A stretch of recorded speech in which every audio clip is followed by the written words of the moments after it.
Hey everybody, Nick here, and today I got a review for you of this little guy right here. This is the Liong Mah Knives L1. But first off, I want to thank my Patreon patrons. Not only do they make my channel possible, but they make it possible for me to walk up at Blade Show West to Liong Mah's table, say, that looks pretty cool. I should pick one of those guys up for the channel. Then pay Liong table price and walk away, not worrying too much about the inevitable bath I'll be taking. Right, that is an absolutely beautiful thing. It's also worth noting that, I did introduce myself to Liong. He knew who he was talking to. And so there's a possibility he reached under the table and grabbed the very best quality controlled one of these ever. But honestly, that would have to be pretty slick, and I think he just gave me one of the ones from a box, right? So, nonetheless, though, I'm doing my best not to let that affect the nature or the quality of my review. Next thing, let's do some size comparison, and we're going to see that this guy is not particularly huge, but also not tiny either. It is longer in the blade than the Spyderco Delica, and it is much thicker in the handle than the Delica is as well. That's worth keeping in mind. Here it is against the Ontario Rat number 2, and what we see here is, again, although the blade shape is in a lot of ways similar, the blade length is a little longer on the Lanny here, and again, it is a little bit on the thicker side.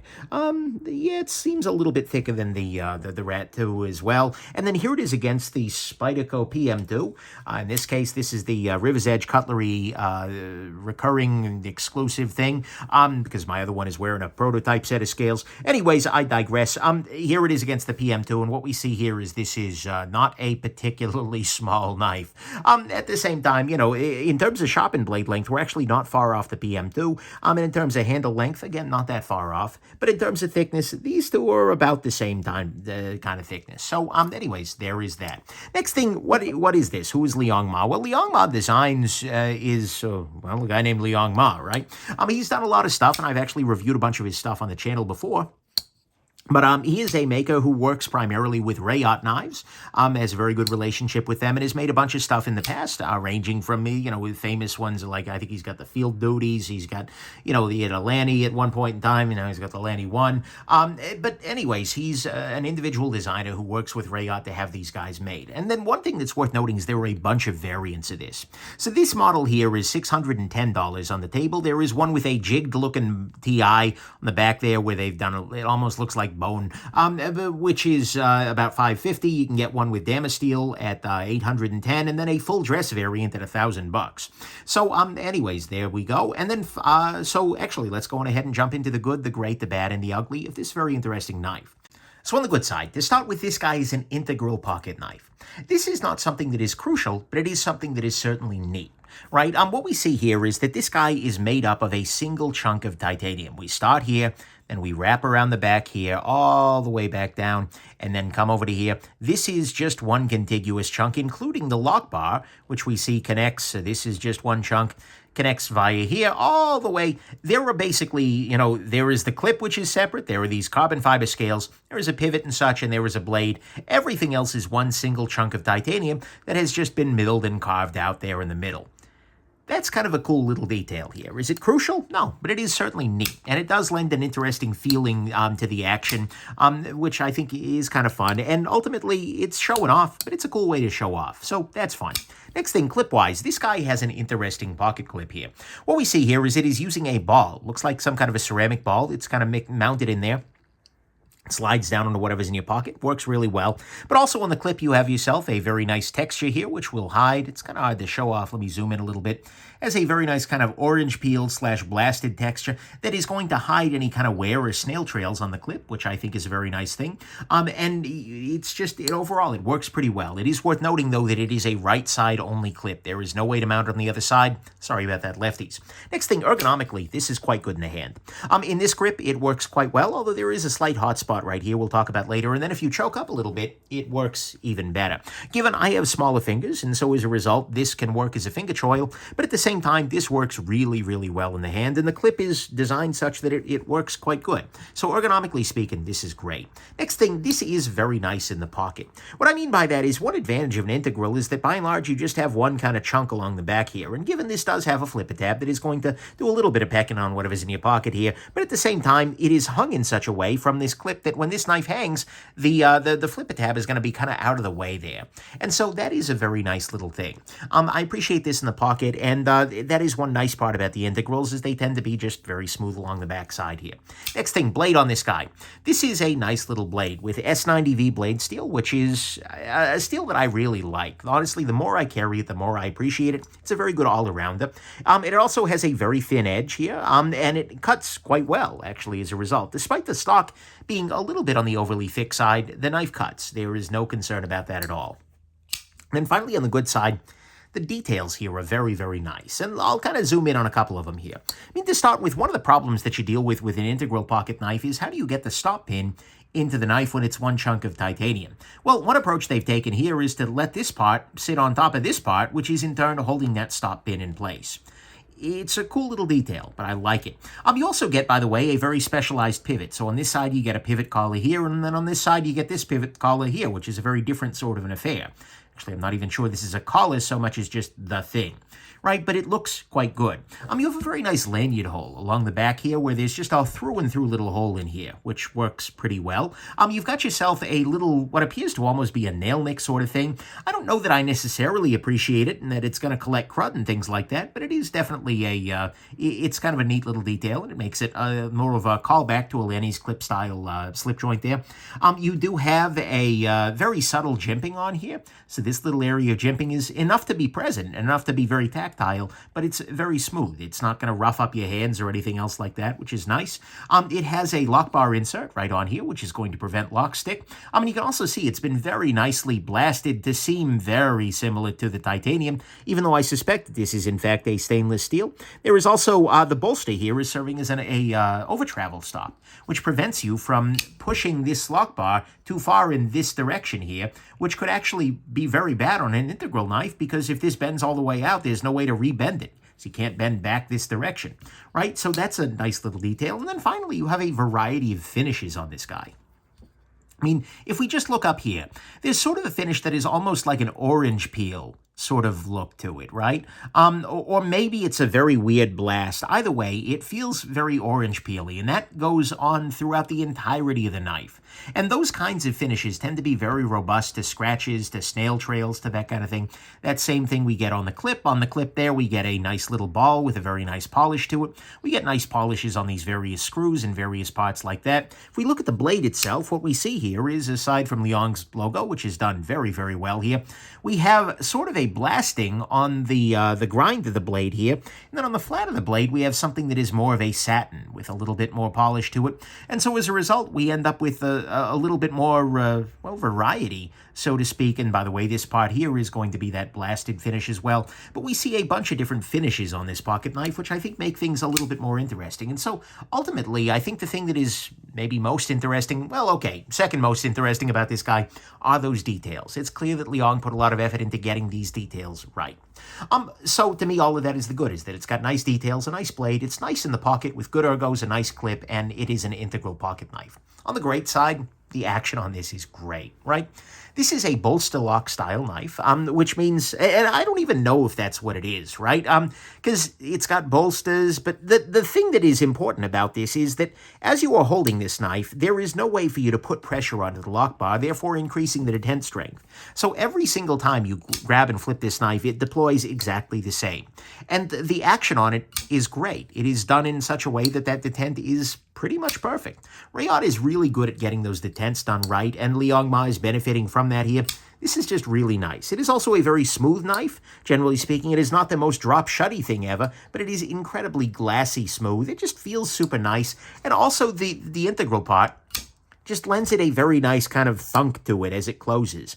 It's a very solid feeling action. So overall, the fact that this is these bolsters are here keeps the action very consistent, and then the fact that they just did the action really well makes that, to me, the very best part of this knife. This has a very, very nice action. On the bad side, to start with, who made this again? I can't quite tell. This logo is very, very subtle. It's not, oh, I'm sorry, it's Liong Mah Knives. Yeah, it's a little big, right? Could have moved that right up here. would have been a little cleaner. Whatever, not a big deal, right?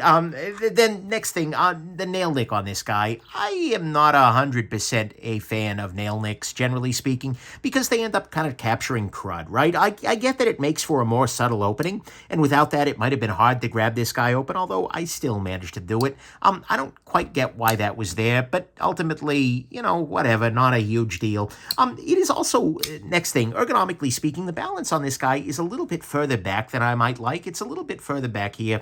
It's fine if you're gripping it like this, then it makes a lot of sense, but if you scoot forward a little bit, then it starts to feel a little bit back heavy. But then again, it may just be that they're not considering this a valid place to put a finger. Whatever, not a big deal. Next thing, unfortunately, one area where this is missing a detail, is missing a chamfer, is right here on this carbon fiber. This little part needs to be rounded off a little bit more because as you grip onto this guy, that is going to dig into your finger right about there.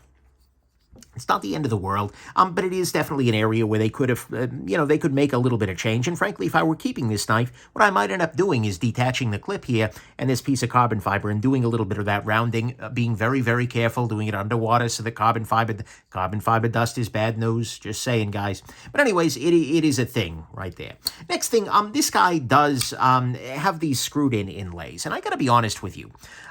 This is something that's absolutely fine in a lot of knives, and, look, whatever. But at another level, for $600, it's not the most beautiful thing ever, right? And I understand that hiding the screws would be more difficult, but if I compare that to, for instance, this inlay screw here on this Erman Knives Ishtar, which one of those is classier? Yeah, probably gonna be this guy here, right? There are ways to do that a little bit nicer than it's been done here, or frankly, to just get them attached in some other way. I feel like at this kind of a price point, you are getting into the territory where big, ugly, exposed screws on the outside of your inlays are a lot less interesting. And for an integral knife to just randomly start putting in screws, I don't feel it. So I would have liked to have seen either internally screwed inlays or something like that, because look, it's an integral. You're never going to take it further apart, right? But either way, internally screwed, or even, find some other way of attaching these that would have been secure, because this just doesn't really work well for me at $610, right? This is a price point at which you need to do better than that. And then finally, on the bad side, this is a very thick knife. We have not only very thick blade stock at 1.4 inches, 1.45 even, but you also have a relatively thick handle, and that makes sense at some level because you have to have the carbon fiber, like enough thickness for the titanium and the carbon fiber. But dude, this ends up being a very thick knife in the pocket, and then on top of that, the pivot goes thicker still, right? So if we measure this guy at the widest point here, using my little calipers here, we're going to see here that, even kind of toward the middle, we're coming in at 13 millimeter. Oh, here, let me put that out of the watch world. We're coming in about half an inch thick here. And then if we look at the, on the pivot itself, we're coming in at 0.6 inches. And that's a fair amount of thickness, right? Especially when you compare it. I mean, you could get a Delica with clip in under that size, right? There are a bunch of knives out there that are a lot thinner than this guy, and honestly, I think it would have just been a little nicer using thinner stock. I'm a big advocate, though, that, 0.15, 0.14 stock is just really... Did they run out of the right thickness, right? It just feels a little weird on a knife that is supposed to be a little bit traditional to go as thick as he has. And so ultimately, the knife itself ends up feeling very thick and carrying very thick in the pocket, whereas I feel like it didn't necessarily need to. So to me, all of that is the bad, is that the knife and the blade material is reasonably thick. It has inlay screws that I feel a little off at this kind of a price point. It needs a chamfer on the carbon fiber right here. Their balance is a little further back if you grip up front. It's also, by the way, a relatively heavy knife. I mean, this is not a huge deal, but at the same time, we're coming in here at 9. Why are we doing this in grams? God, I have to move out of good units all the time now. Oh, come on. There we go. Ounces, we are doing in 3.38 ounces for a little bit over 3 inches. It's about an ounce an inch, but it ends up feeling quite dense. Anyways, I digress. The balance is a little further back. It has the nail nick on it, and it is a relatively huge logo. So to me, though, the ugly part of this, unfortunately, there is ugly, and that is the price point. The price on this guy feels very, very high. It's $610. And I got to be real with you here. This is at the very, very top of the line for this. And this is expressed in a number of different ways, right? I mean, historically speaking, integral pocket knives that's been a high-end feature, right? That's been something that you pay a lot of money for. But in the production world, even integrals haven't generally gone that high. And I feel like Liong is actually joining like James Brand and going all the way up the price scale, right? This was another knife that got universal hate for its price point because it is another integral knife made by actually, I think, the same factory. And they're both coming in super, super expensive, right? This is very well made, generally speaking. It's a solid design, but that is just a bunch of money. And that is an amount of money at which everything needs to be absolutely 100% perfect. You can't have random screws in your inlays here. You can't be at just an ounce an inch. You might want to take some extra out of there, right? Everything needs to be 100% on point to get away with that kind of a price point. And honestly, especially when a lot of integral knives are coming in much cheaper, even in cases from the same factory. I mean, heck, a few years ago, that is, integrals were running $400, $450. Now we're seeing them further at like a bunch of them at like $300. This has a bunch of nice details. I'm just having trouble with $600. So this feels like a price that is very optimistic. Unless you are head over heels with the design, I don't think you're going to be paying that. And so to me, that price is so high as to be ugly, given that there remain extra miles that could have been gone. So to me, that's what's ugly here. Final conclusion, this has been kind of a tough one to review because there's a lot of good here. I mean, substantially, it is a very nice knife. It's got nice construction. It's an integral. It's got nice clip, solid ergos, nice carryability, a nice blade, very nice details, and a very, very good action. There are downsides with the huge logo with a random nail nick suddenly. It is balanced a little further back. The carbon fiber could use a chamfer. The inlay screws don't feel great at this price point. It is a very, very thick knife, and it has a very, very high price. Ultimately, my feelings here are that it's a nice knife. I mean, it's very well done. It's pretty effective. And honestly, a lot of my gripes are matters of taste. Right? At some level, yeah, some people like thicker, more overbuilt feeling knives. I get that. That's a thing. But for me, and I think for a lot of people, the question is ultimately going to be that price. Because this knife, as it stands right here for $400, absolutely. Solid piece. You should buy it. $500? Yeah, sure. It's interesting. Yeah, if you like the design, yeah, go for it. $600? $610? That extra 10, by the way. Oof. But I really struggle there because it's not that it's bad. It's just that it doesn't compare as well in terms of value, right? I have a lot of trouble with $600 for this when you can get, for instance, okay, the We Knives Synergy is around here someplace. Good. Another integral pocket knife, and given the finishing is an order of magnitude different, right? Here, this is stone wash and blasted and acid wash. I get that this is a better finished knife, but I don't know that it's $300 better finished. You can get the BRS Eon out there again, $300. You can get the Monterey Bay Knives EZC 2.0, which is, again, also an integral knife. And given this one is engraved, but still, actually, with full hand engraving, it came in cheaper than this guy did. Look, it is just very, very expensive. Right? It's not completely unjustifiable. You can see a number of details here. You can see he's done a lot of work to it. But it just feels like that is a price at which everything needs to be absolute abject perfection. They need to be going extra miles, including miles I didn't even know needed to be gone before. And ultimately, I don't think it gets there. And to be clear, by the way, I'm not saying Liong is ripping us off here. This may be what the factory is charging now. But if so, I think he needs to look at some of the other factories because, oof. So final conclusion on this is very, very tough. I mean, the first question, of course, is like, do you like the look? Do you like the design, the approach, the thickness? If not, well, move on. Nothing to see here, right? This is not going to be a choice for you. If you do like those things, then the question becomes more about your relationship to money than anything. If the difference between $400 and $600 isn't a huge deal for you, then honestly, you'll probably enjoy this guy, right? If you put the value aside, it's a very, very nice piece. It works quite well, and it looks quite good, right? So if you're loving the design and you don't mind paying that extra money, then by God, go for it, run for it.